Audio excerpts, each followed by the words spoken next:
Selamat sore Pak Kabak Hukum. Ya, sore. Kami minta waktu untuk bincang-bincang dan mendiskusikan tentang permasalahan Pasar Tekum yang sekarang lagi hangat kita bicarakan di Bogor. Sudah bertahun-tahun Pasar Tekum ini dikelola oleh PT Galpindo. Apa dasar kesepakatannya? Dan satu lagi, legal standingnya bagaimana? Ya, baik Pak. Ini tentunya menjadi satu hal yang menarik ketika kita mengupas permasalahan ini. Jadi pada tahun 2001 ada perjanjian antara pemerintah Kota Bogor dengan PT Galpindo. Ya. Nah, pada saat itu yang menjadi inti subjek dari perjanjian adalah pembangunan dan pelaksanaan Pasar Induk Kemang yang sekarang lebih dikenal dengan Pasar Tekum ya. Nah, pengelolaan itu diberikan oleh pemerintah kota kepada PT Galpindo selama 6 tahun. Jadi sejak tahun 2001 sampai dengan tahun 2007. Nah, kemudian untuk aset-aset yang dimiliki oleh PT Galpindo setelah terbitnya HPL tersebut itu muncul HGB, Haguna Bangunan. Di dalam perjanjian tersebut kurang lebih 25 tahun untuk melakukan penyewaan, kemudian penjualan, itu dilakukan berdasarkan perjanjian tersebut. Nah, sehingga dengan adanya perjanjian inilah muncul kesepakatan bahwa dalam hal pengelolaan Pasar Induk Kemang atau Pasar Tekum itu ya diberikan kepada PT Galpindo.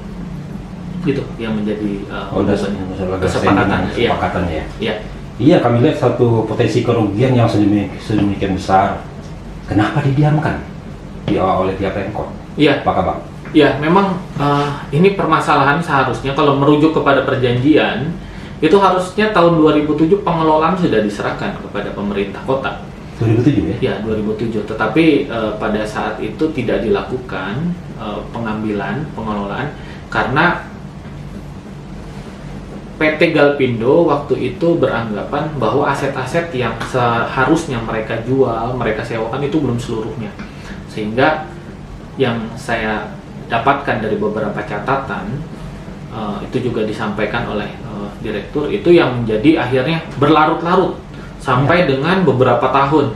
Nah, itu yang dikatakan seharusnya ada beberapa yang sudah dikelola oleh pemerintah kota, sehingga asumsi ada kerugian negara yang besar itu pasti akan terjadi. Iya, misalnya kalau kita lihat maka kayak didiamkan begitu. Iya. Ya.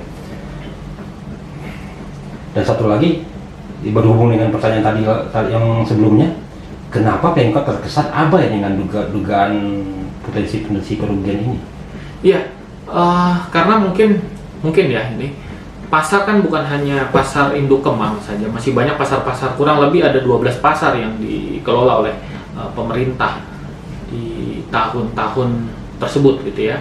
Nah, pada tahun 2012 baru ada dibentuk perusahaan daerah Pasar Pakuan Jaya, itu yang diberi wewenang atau hak untuk mengelola pasar 2012 sehingga pada tahun sebelumnya tahun 2007 sampai dengan tahun 2012 itu tidak ada yang mengelola secara khusus.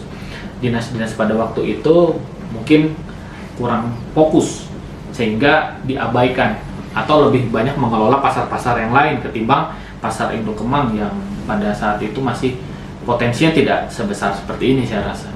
Oh begitu. Ya. Berarti saya bisa beranggapan 2007 regulasinya sudah siap atau sudah dibikin. Regulasi tahun 2007 perangkat daerahnya saya rasa belum ada. Oh begitu. Iya.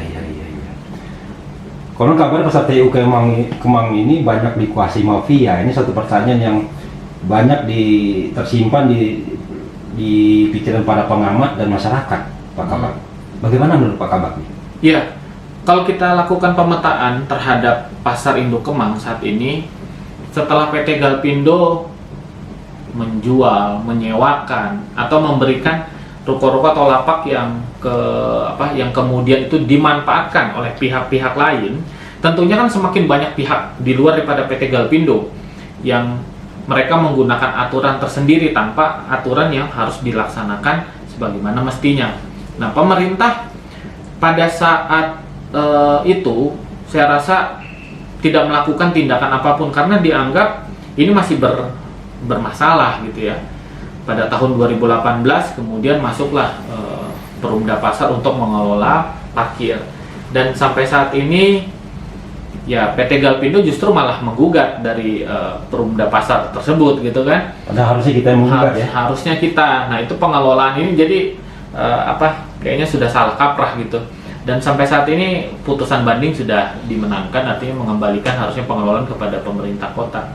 Sehingga pemetaan itu juga harus ditindaklanjuti dengan melakukan survei lagi. Jadi pihak-pihak yang dikatakan mafia atau apa itu lebih jelas untuk pengelolaannya, tidak ada pihak-pihak lain yang mengutip lebih daripada apa yang diatur oleh pemerintah daerah. Iya, iya. Berarti kita berharap kan emang dilakukan penertiban pada mafia-mafia tersebut ya Pak Kabak ya. Iya. Dan berdasarkan hukum, faktanya sekarang apa tindakan hukum yang akan kita ambil oleh pihak Pemkot tentang permasalahan Pasar Tekum ini? Ya, Pak Kabak. Memang sejak tahun 2007 itu perjanjian ini harusnya sudah dilaksanakan secara menyeluruh ya. Kalau memang ingin tidak ada kekisruhan, tetapi kita tidak bisa melihat ke belakang. Tapi menjadi satu kesatuan di dalam analisis kami dari bagian hukum, tindakan yang harus kita lakukan itu ada 3. Yang pertama adalah melakukan negosiasi dengan PT Galpindo. Kemudian yang kedua, kita lakukan upaya litigasi. Litigasi itu kita akan upayakan melalui jalur perdata. Nah, yang ketiga adalah melakukan pengambil alihan. Ya. Kenapa? Karena sudah waktunya. Kalau memang merujuk kepada pasal 1320 KUH Perdata, kemudian pasal 338 KUH Perdata, itu kan ada perjanjian itu sebagai undang-undang. Nah, kita semua dianggap cakap, patut gitu untuk melaksanakan perjanjian. Tetapi ketika perjanjian tersebut tidak dilaksanakan, ini artinya ada sesuatu yang memang harus dievaluasi. Nah, apabila ada perbuatan melawan hukum di sana, ya harus dihadapkan kepada analisis dengan hukum, baik pidana juga. Nah, sehingga kami dari bagian hukum melihat upaya tindakan yang harus kita lakukan saat ini adalah pengambil alihan. Kemudian kita akan melaporkan kepada aparat penegak hukum. Jika nanti di dalam pelaksanaan tersebut PT Galpindo tidak patuh, ini kita anggap sebagai pungli, karena PT Galpindo tidak ada legal standingnya. Pengelolaan pasar tuh tidak ada. Dia hanya dalam hal untuk kontraktor. Yep.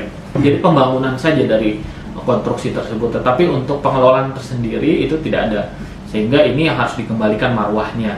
Tindakan hukum tentunya kami akan melihat bagaimana supaya tidak melanggar hukum. Nah, pedagang-pedagang di sana saat ini tentunya mengharapkan agar pemerintah mengambil alih, karena apa? Sesuai dengan aturan Perda dan Perwali, retribusinya itu sudah diatur dan sedemikian rupa tidak memberatkan, sehingga apapun yang nanti menjadi tindakan kami itu harus disertai dengan analisis yang matang. Kalau toh gitu nanti kita harus ajukan secara litigasi atau melalui proses yang memang kita ambil patut, nah itu harus menjadi rasa keadilan dan kepastian hukum ujungnya, agar pendapatan asli daerah kita itu bisa masuk ke dalam hasil yang pasti, itu yang nyata. Kalau selama ini kan tidak ada retribusi apapun, itu tidak jelas kemana masuknya kita. Baik Pak Alwar. Berhubung kasus ini sudah lama berjalannya dan belum selesai, dan sekarang kita Pak Kabak dengan semangat baru yang progresif, adakah time frame dari Pemkot, dari pihak Pemkot buat menyelesaikan kasus ini? Ya, Pak Alwar. Semenjak saya bertugas, ini sejak tahun 2019 kita sudah melakukan komunikasi. Artinya upaya yang dilakukan bukan hanya dari pemerintah kota berdiri sendiri, ini juga bersama-sama juga kita minta bantuan Kejaksaan Negeri untuk melakukan negosiasi pada waktu itu. Nah, selaku kuasa dari ini tentunya sudah memberikan langkah-langkah. Nah, ada beberapa opsi yang memang saat ini masih belum kita ambil. Kenapa? Ini tinggal dari pemerintah kota saja. Dan harapan saya sekarang sudah waktunya. Jadi sudah waktunya cukup lama, sejak tahun 2018, 19, dan ini tahun 2021 harus ada langkah nyata. Aksi nyata, pengambil alihan. Setelah itu kita melakukan pendataan atau pemetaan lagi di sana. Kalau memang HGB-nya tersebut bisa kita tinjau ulang, kita mohonkan untuk dibatalkan, jadi tidak sampai dengan tahun 2034 sebagaimana yang dikabarkan, karena ada pelanggaran-pelanggaran terhadap perjanjian. Ya kami upayakan dalam waktu yang singkat, tidak lama ya, paling tidak tahun ini harus sudah selesai. Ya, berarti merasa masyarakat bisa berharap dalam tahun 2021 ini Ya, kasus ini selesai ya, Pak Kabak ya. ya, Terima kasih nih atas waktu Pak Kabak, atas bincang-bincangnya. Semoga kasus ini bisa selesai dengan cepat dan membawa manfaat yang banyak buat Pemkot dan masyarakat. Ya. Terima kasih Pak Kabak. ya, terima kasih.